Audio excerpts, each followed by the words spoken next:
Where do reactive people focus their energies? The outer circle. Why? Because they're victimized. Look at this person I have to live with. Look at how my boss has dead-ended my career. She says she has an open mind, but she has a closed mind. Look at these kids. They're driving me crazy. Why do you choose to go crazy? Well, I mean, what else could you do? What else could you do? Well, I don't know. Think. I don't know. Think. What other alternatives do you have other than going crazy? I don't know. Think hard. I guess I could maybe try to rebuild a relationship to a point that we could come up with some discipline agreements. What's your choice? You have the power. Always treat people as if they're proactive.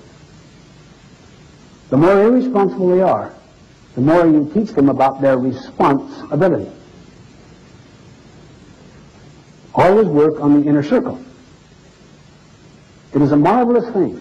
It is inevitable. Inevitable. If you work on the inner circle, it'll get larger. Always. Why? The energy there is positive.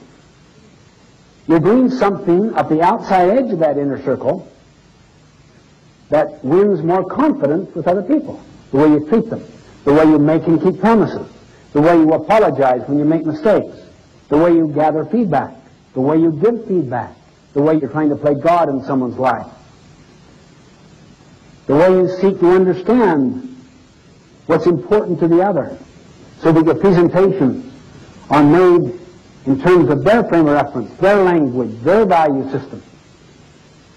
You're constantly making deposits into the emotional bank account.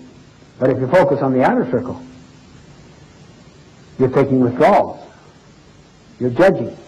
You're criticizing. You don't seek to understand. You're not consistent. All in the name of their inconsistency. You overreact in the name of their overreaction.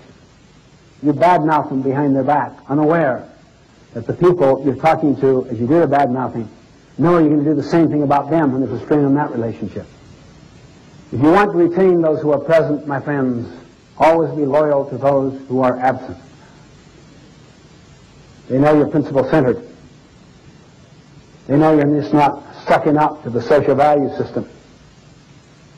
That you're a person of integrity, have standards. You will not participate in negative energy exchanges or do anything that in any way would create a feeling of disrespect toward another person, because they know that would attach to them sometime under another situation. That's why you would never confide with one child about another, or make comparisons or quick quips and judgments and labels, because you create a culture that they know you're doing the same thing about them when the situation changes. No, there's a steadiness about you that is based on principles that never change, not based upon moods that are volatile and mercurial, that are always going up and down. So by working on the inner circle, it gets larger and larger and larger. And eventually you begin to deal with some of those concerns that you have that today you couldn't even begin to touch. I could take you to not tens, but to hundreds, perhaps even thousands by now, of organizations that are going through a profound transformation, and it started with a person at the bottom who worked on the circle of influence, who took responsibility, who was patient, lived the law of the harvest, whose circle of influence gradually got larger and larger. In most cases, they came in contact with someone that had a huge circle of influence. Then leverage, multiplication took place, exponential leverage.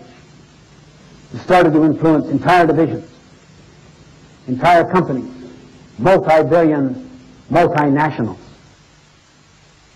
Let me share with you one of the most powerful, instructive, illuminating experiences along this line of habit one, to be proactive, that I've ever had. I worked with an organization for 4 years and was the assistant to the president. He was a very dynamic, visionary person.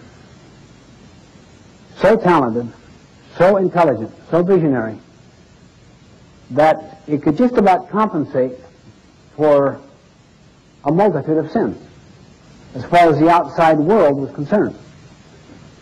But his style was very controlling and dictatorial. Consequently, all the people around felt that they were treated like gophers, as if they had no judgment of their own. Go for this, do this, gopher, gopher, gopher, gopher, gopher, see. And they would sit around, basically, in the executive corridors, confessing the president's sins.